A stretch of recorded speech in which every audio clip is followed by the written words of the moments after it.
sekali pada pagi hari ini Pak Risto berjumpa dengan kalian di mata pelajaran sosiologi, ya, dalam keadaan sehat walafiat. Sehat toh? Ya. Anak-anak, sebelum memulai pelajaran pada pagi hari ini, silahkan salah satu dari kalian untuk memimpin doa. Siapa yang biasanya memimpin doa? Silakan.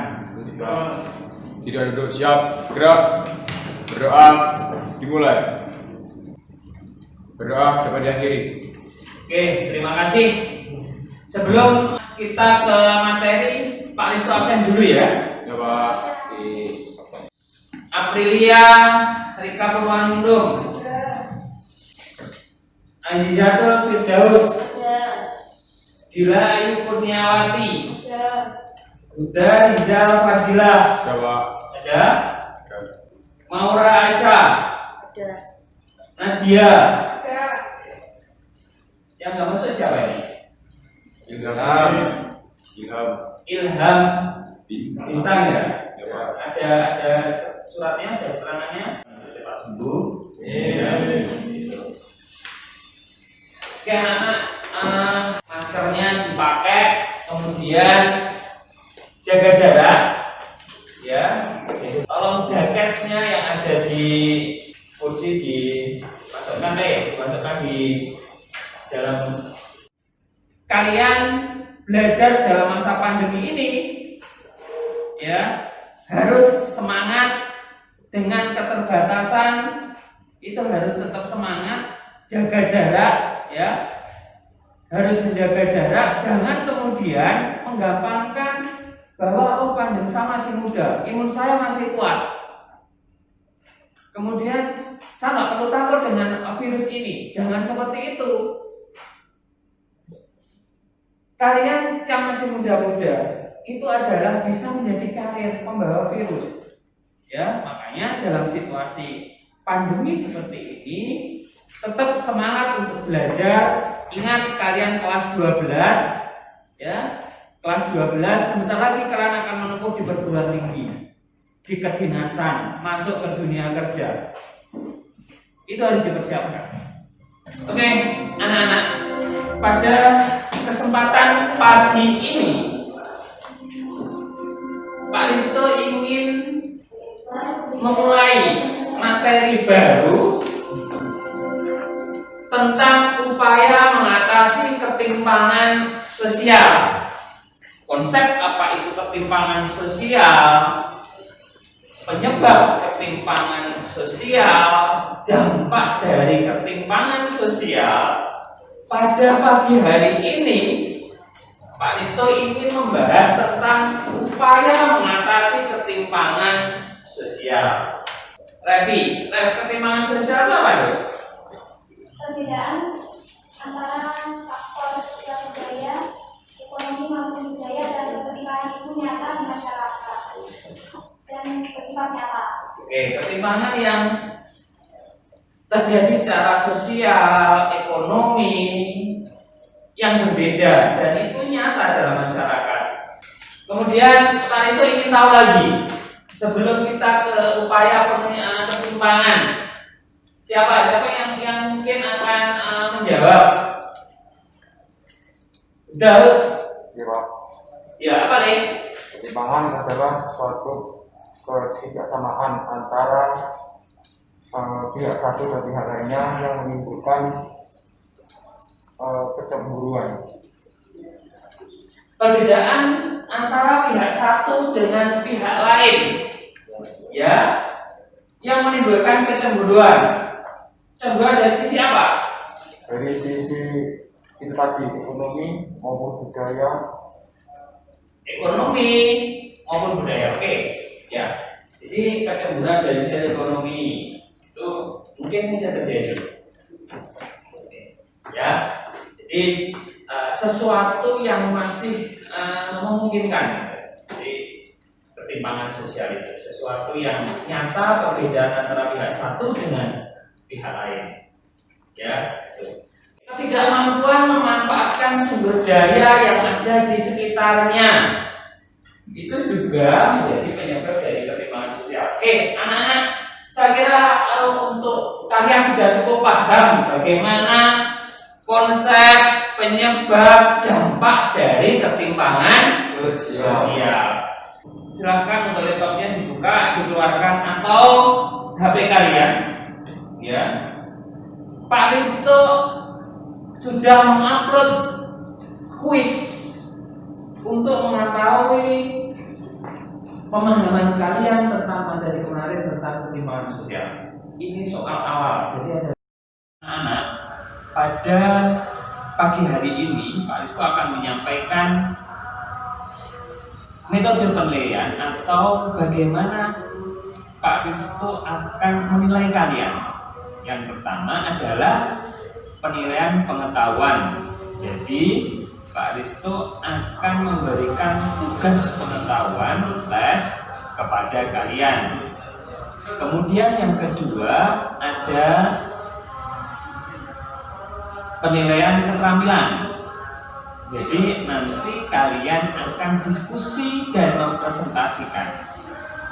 Di dalam diskusi itu bagaimana kalian aktif dalam diskusi, kemudian mampu menjawab pertanyaan, itu akan Pak Risto nilai sampai pada tahap presentasi.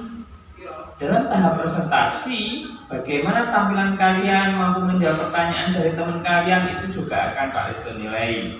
Dan yang ketiga adalah penilaian sikap. Bagaimana dalam penilaian sikap Pak Risto akan melihat bagaimana tanggung jawab kalian, kemudian disiplin kalian, kalian bekerja sama dengan teman kalian, itu akan menjadi komponen yang akan Pak Risto nilai. Anak-anak, pada pagi hari ini Pak Risto akan menerangkan tentang materi upaya mengatasi ketimpangan sosial.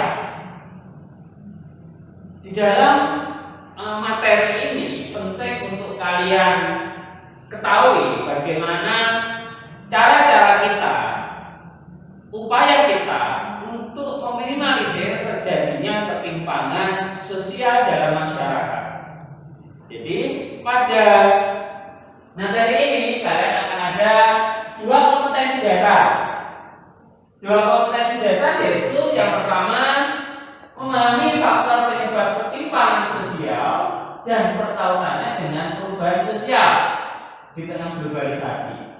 Dan kompetensi dasar yang kedua itu adalah mengolah hasil kajian dan pengamatan tentang ketimpangan sosial sebagai akibat perubahan sosial di tengah globalisasi. Jadi dua kompetensi dasar ini nanti harus kita lakukan. Bagaimana kalian memahami apa itu penyebab ketimpangan, dampak ketimpangan, sampai upaya yang akan kita bahas pada hari ini, upaya mengatasi ketimpangan sosial. Kemudian kalian adalah mengolah dan mengamati tentang ketimpangan sosial. Jadi itu anak-anak. Kemudian lanjut pada tujuan pembelajaran kita. Jadi nanti Pak Risto akan memakai model pembelajaran PBL, problem based learning. Apa itu? Jadi kalian akan memecahkan masalah. Kalian akan memecahkan masalah dan kalian nanti akan menganalisa, mengevaluasi, mengkomunikasikan sampai pada mempresentasikan upaya mengatasi ketimpangan sosial. Jadi kalian analisa, jadi kalian menganalisa, kemudian mengevaluasi, kemudian mengkomunikasikan sampai pada tahapan mempresentasikan. Kalian melakukan presentasi upaya-upaya mengatasi ketimpangan sosial. Jadi dengan ini diharapkan apa tujuannya? Kalian akan memahami bagaimana upaya-upaya mendasar yang akan kita lakukan untuk mengatasi ketimpangan sosial, atau kalian bisa mengkritisi kebijakan-kebijakan tentang upaya mengatasi ketimpangan sosial. pas, perlu dikurangi, perlu dilanjutkan, kata seperti itu. Oke. Paham anak-anak? Mungkin ada pertanyaan? Anak-anak, Pak Risto akan menampilkan satu infografis yang itu berisi tentang upaya-upaya yang dilakukan untuk mengatasi ketimpangan sosial. Tolong ini menjadi bahan diskusi kalian. Ini ada 5 upaya. Silahkan infografis ini mulai dari stunting, kemiskinan, pengangguran, ketimpangan kekayaan sampai pada penguatan industri berbasis kerakyatan, itu adalah upaya pemerintah dalam mengatasi ketimpangan sosial.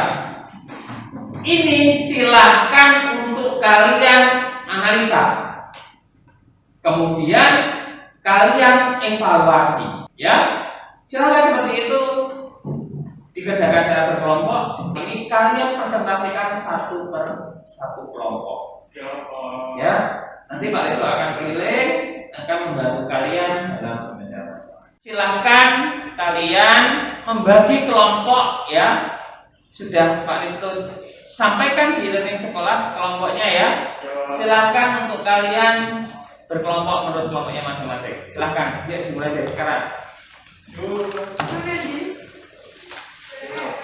Yuk, yang laki-laki tolong dibantu, tetap jaga jarak.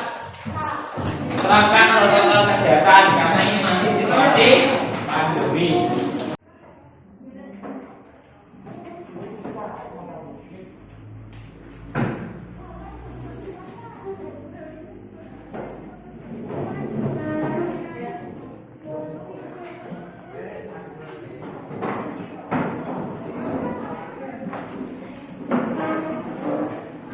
Sudah dibentuk kelompok, ya?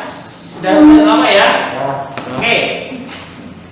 Apa yang Pak Risto katakan tadi? Ya, di awal, ya. Kalian akan menganalisa upaya mengatasi ketimpangan yang terjadi di Indonesia.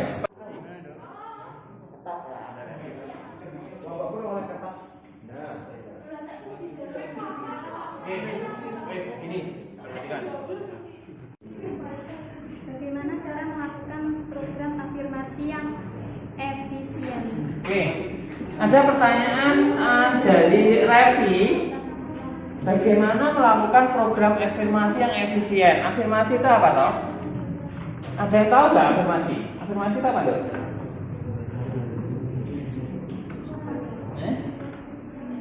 Afirmasi apa?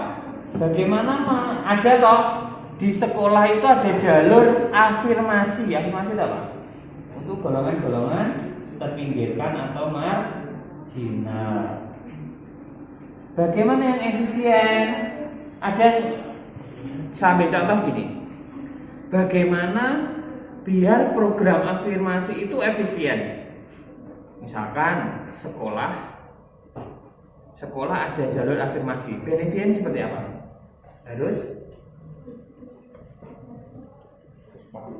Harus gimana? Harus tepat guna. Apalagi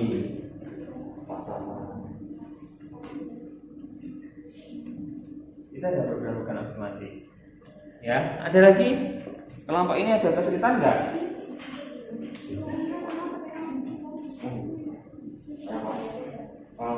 Kan tadi tertulis bahwa 1% orang di Indonesia menguasai bahasa. Bukannya hal itu memberikan peluang kerja bagi orang lain.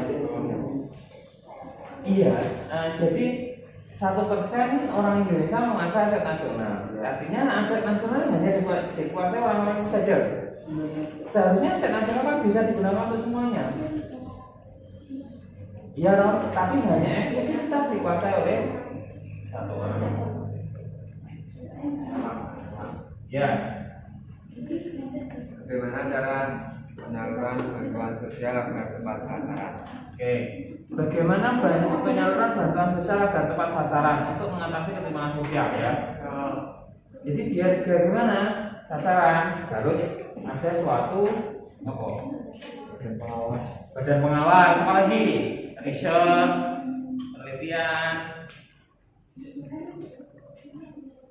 Ini kan bagian-bagian yang tidak terpisahkan dari ketimpangan. Jadi orang kaya yang seharusnya tidak dapat bantuan, dia dapat bantuan, itu kan? Jadi harus ada data-data yang valid. Datanya dari mana? Dari bawah menuju ke atas untuk mengatasi ketimpangan sosial.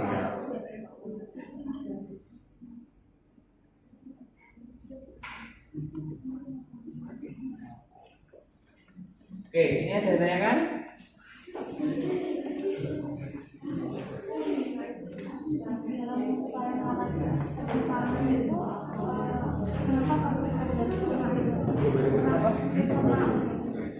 Dalam mengatasi ketimpangan, kenapa perlu ada reforma agraria?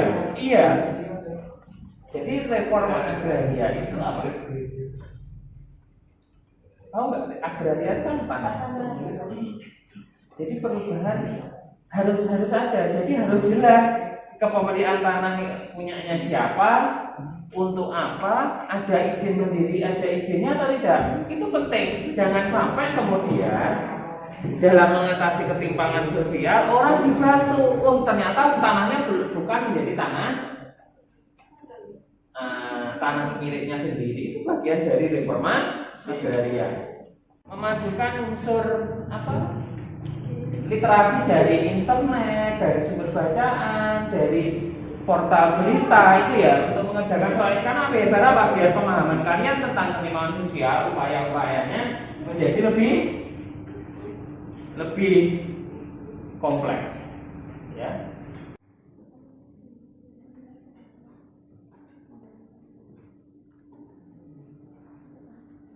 Kita melakukan presentasi di depan tentang bagaimana upaya melakukan ketimpangan sosial. Silahkan juga kelompoknya Regi. Assalamualaikum warahmatullahi wabarakatuh. Waalaikumsalam warahmatullahi wabarakatuh. Di sini saya akan menganalisis dan mengevaluasi tentang upaya yang dilakukan oleh pemerintah. Yang pertama adalah menurunkan angka stunting. Yang kedua, menurunkan kemiskinan. Yang ketiga, menurunkan pengangguran. Yang keempat, menurunkan ketimpangan kekayaan. Dan yang kelima adalah menguatkan industri berbasis rakyat. Menurut saya, kelima upaya tersebut sudah meminimalisir ketimpangan yang ada di masyarakat. Tetapi ketimpangan tidak bisa dihilangkan atau bersifat nyata. Saya ambil salah satu contoh, yaitu tentang reformasi agraria. Menurut saya itu masih belum terlaksana dengan baik. Contohnya adalah kasus pembangunan yang berorientasi semata pada pertambahan ekonomi di wilayah Papua. Pada Papua tersebut, SDA itu diambil sedemikian rupa, tetapi yang diperoleh masyarakat itu sangat timpang dengan sumber daya yang diambil.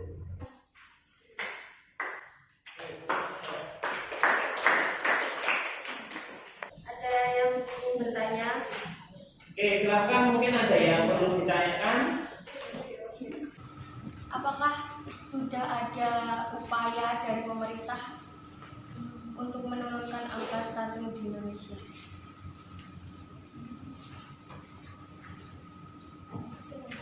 Oke, ditampung dulu ya, silakan ya.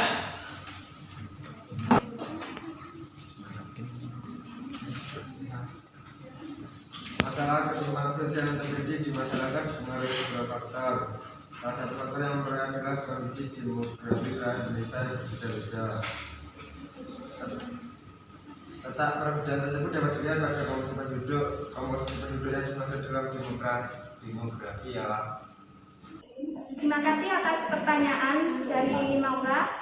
Saya akan menjawab pertanyaan tersebut. Pertama adalah, apakah sudah ada upaya dari pemerintah dari stunting? Menurut saya itu sudah ada, seperti meningkatkan kualitas pelayanan tenaga kerja medis, kemudian ada obat-obatan yang dikirimkan dari kota ke desa. Demografi penduduk itu menurut saya dari yang tua hingga muda tidak merata sehingga menyebabkan ketimpangan sosial. Sekian dari kelompok kami. Bila ada salah kata mohon maaf. Assalamualaikum warahmatullahi wabarakatuh. Nah, oke. Dari pemaparannya kelompoknya Revi, saya kira sudah cukup bagus apa yang disampaikan. Bagaimana kelompoknya Revi memaparkan tentang bagaimana ketimpangan yang terjadi, tentang reforma agraria, bahkan bagaimana sampai upaya penyimpangan, upaya untuk mengatasi ketimpangan yang ada di Kota Blitar. Ya, saya kira cukup bagus bagaimana kelompoknya Revi melihat ketimpangan secara kontekstual, apa yang ada di sekitarnya. Ya, saya berharap itu banyak diikuti oleh kelompok-kelompok yang lain. Yang perlu ditingkatkan adalah bagaimana harus lebih diperjelas. Jadi secara menyeluruh poin-poinnya apa yang harus dilakukan untuk upaya mengatasi ketimpangan sosial. Ya. Sudah cukup bagus evaluasi tentang kebijakan ketimpangan yang dilakukan. Sambil contoh tadi adalah stunting. Tapi mengatakan gimana ya? Stunting itu seperti kondisi kekurangan gizi wanita, kemudian dapat diatasi dengan meningkatkan pelayanan fasilitas atau tenaga medis. Pelayanan ketimpangan atau tenaga medis. Bagaimana dia bisa mencegah untuk ketimpangan sosial, stunting, ya. Oke, saya kira cukup bagus apa yang disampaikan kelompoknya tadi. Kita berikan aplaus ya. Oke, silakan bisa duduk ya. Silakan untuk kelompok yang lain. Silakan kelompok yang lain, kelompoknya siapa? Dan teman-temannya silakan deh, silakan dipresentasikan. Assalamualaikum warahmatullahi wabarakatuh. Kami dari kelompok 3 akan menjelaskan pendapat kami tentang upaya yang dilakukan untuk mengatasi ketimpangan di Indonesia.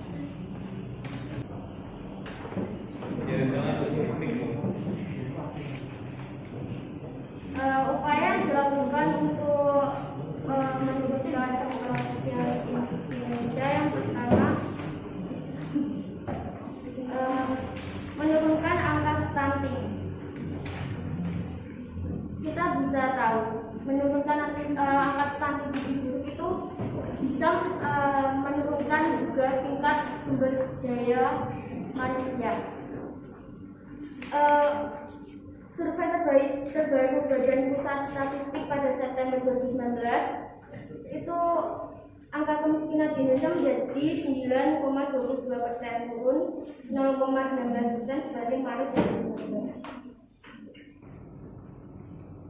Yang ketiga ada melalui peningkatan penyerapan lulusan SMK, program sertifikasi dan magang kemitraan dengan industri. Dengan adanya peningkatan penyerapan lulusan SMK, mereka bisa mengasah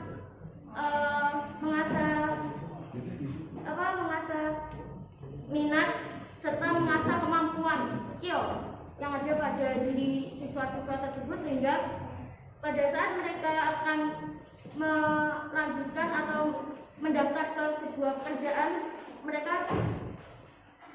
mereka bisa menunjukkan skill mereka, karena sekarang saya rasa yang dibutuhkan itu skill dan bisa dipercaya untuk bekerja di suatu perusahaan atau lainnya.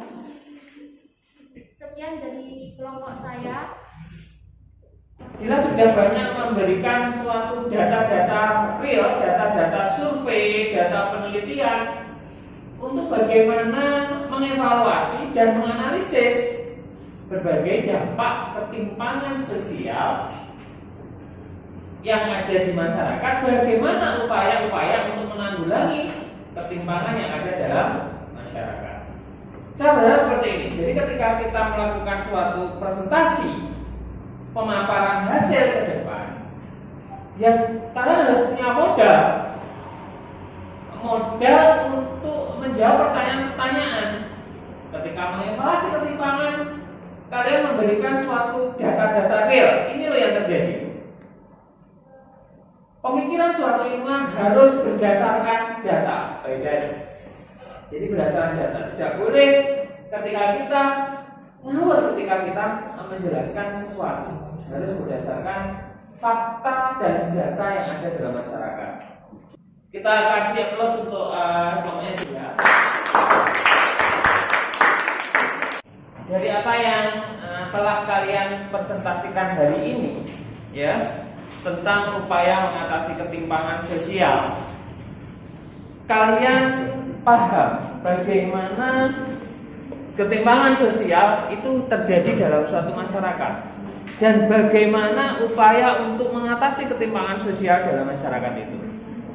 Untuk lebih memahamkan kalian, untuk mengukur bagaimana pemahaman kalian tentang upaya menghadapi ketimpangan sosial, sudah kita laksanakan. Jadi bagaimana kalian mempresentasikan, kemudian mengkomunikasikan apa yang kalian ketahui tentang ketimpangan yang sosial yang terjadi di Indonesia. Kebijakan-kebijakan yang dilakukan oleh pemerintah, bagaimana itu kalian analisa, kemudian kalian evaluasi. Tidak semua yang namanya kebijakan, tidak semua yang namanya kebijakan itu merupakan sesuatu yang pasti berhasil. Ada kalanya kebijakan itu tidak selalu memberikan hasil yang positif. Ya, oke, saya ingin tahu sejauh mana pemahaman kalian tentang ketimpangan sosial. Negara tersebut, setinggi apapun yang dicapai negara tersebut, pasti akan ada ketimpangan sosial di dalam negara tersebut, karena selalu ada ketidakmerataan ekonomi di dalam negara tersebut. Oke, itu apa yang bisa disampaikan oleh Odi. Jadi ketimpangan sosial pasti dihadapi oleh setiap negara. Ya, pasti dihadapi oleh setiap negara. Ketimpangan pasti selalu ada dalam setiap masyarakat. Oke, kita pendapatnya Azizatul. Akses untuk memanfaatkan budaya yang ada. Anda bisa juga ketimpangan sosial artinya tidak seimbang atau adanya jarak yang terjadi di tengah masyarakat. Biasanya disebabkan oleh adanya perbedaan status sosial, ekonomi maupun budaya.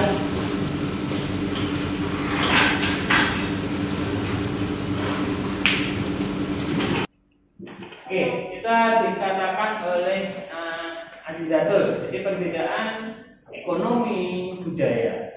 Jadi benar apa yang dikatakan ketimpangan sosial itu ada. Jadi nyata terkait dengan ekonomi, perbedaan yang mendasar, dan upaya-upayanya adalah dengan cara apa? Dengan cara pemberian stimulus, bantuan misalkan, pemberian modal usaha, peningkatan UMKM, itu bagian-bagian dari upaya ketimpangan sosial. Ya, itu adalah bagian dari ketimpangan sosial. Perlu kalian tingkatkan. Ini sesuatu yang kontekstual, nyata, yang ada dalam masyarakat. Tidak kemudian yang namanya ketimpangan sosial itu sesuatu yang fiktif, tidak, nyata. Karena sudah kelas 12. Ini bagian dari analisa kalian terhadap kontekstual masalah sosial, dan ini bagian dari berpikir tingkat tinggi, berpikir lebih beragam tentang analisa kalian. Jadi soal-soal seperti ini loh, masalah-masalah seperti ini yang biasanya akan keluar dalam soal-soal di perguruan tinggi. Ya, kalau kalian tidak siap dari sekarang, itu kapan lagi? Ya, itu harus disiapkan. Soal-soal seperti ini harus disiapkan. Paris itu tidak sekedar omong kosong, tidak. Orang yang pandai dalam menganalisa suatu masalah sosial, orang yang pandai dalam menganalisa suatu keadaan sosial nyata dalam suatu masyarakat, biasanya dia akan berpikir lebih tinggi, pengetahuannya lebih luas. Ya, jadi pembelajaran pada hari ini memberikan pemahaman kita bahwa termasuk ketimpangan sosial itu sesuatu yang terjadi dalam masyarakat. BLT, kita ambil contoh misalnya. BLT tidak selalu tepat pada orang yang berhak, ya, seperti itu. Stunting juga demikian. Gizi buruk juga tidak selalu bantuan itu terhadap objek yang ingin dicapai. Kemudian itu perilaku-perilaku koruptif yang menjadi budaya dalam masyarakat. Dari laten, sudah pembangunan sudah sangat laten yang namanya koruptif itu. Budaya-budaya korupsi itu harus diminimalisir dalam masyarakat. Termasuk kalian itu. Kalian adalah suatu pihak atau agen yang akan berperan dalam meminimalisir ketimpangan. Upaya-upaya apa yang perlu dilakukan? Kemudian saya rasa di antara kalian harus lebih pandai, lebih banyak untuk membaca, berbicara. Jadi pengetahuannya lebih banyak untuk ditingkatkan. Orang itu tidak cukup fisik modalnya, tapi adalah juga pemikirannya. Terkadang pemikiran itu lebih mengalahkan keberadaan fisik. Ya kan? Kamu tinggi, ganteng, cakep, kemudian tapi kamu tidak bisa menuangkan ide-idemu, atau kamu kesulitan untuk berhadapan dengan orang, maka itu akan menjadi sesuatu problem serius untuk kamu. Apalagi kalian adalah anak IPS, kalian akan menghadapi yang namanya orang. Terlebih menghadapi orang, belajarlah untuk ngomong, belajar untuk public speaking. Silahkan dibuka e-learning sekolah, dibuka tes akhir ya, tes evaluasi upaya mengatasi ketimpangan sosial. Dan Pak Rizko upload 10 soal tentang upaya mengatasi ketimpangan sosial, sudah diupload ya. Oke, itu yang perlu Pak Rizko sampaikan pada siang hari ini. Kemudian silahkan kalian membaca untuk pertemuan selanjutnya. Silahkan kalian membaca bahasan atau pengetahuan tentang filantropi sosial. Jadi apa itu filantropi? Siapa yang melakukan filantropi? Bagaimana filantropi itu dilakukan? Silahkan untuk kalian baca. Ya. Oke, saya rasa gitu anak-anak apa yang perlu Pak Rizko sampaikan pada pagi hari ini. Sebelum mengakhiri pembelajaran pada pagi hari ini, silahkan berdoa dulu. Berdoa dimulai. Doa kepada diri, kepada Bapak Guru Salam. Selamat pagi. Assalamualaikum.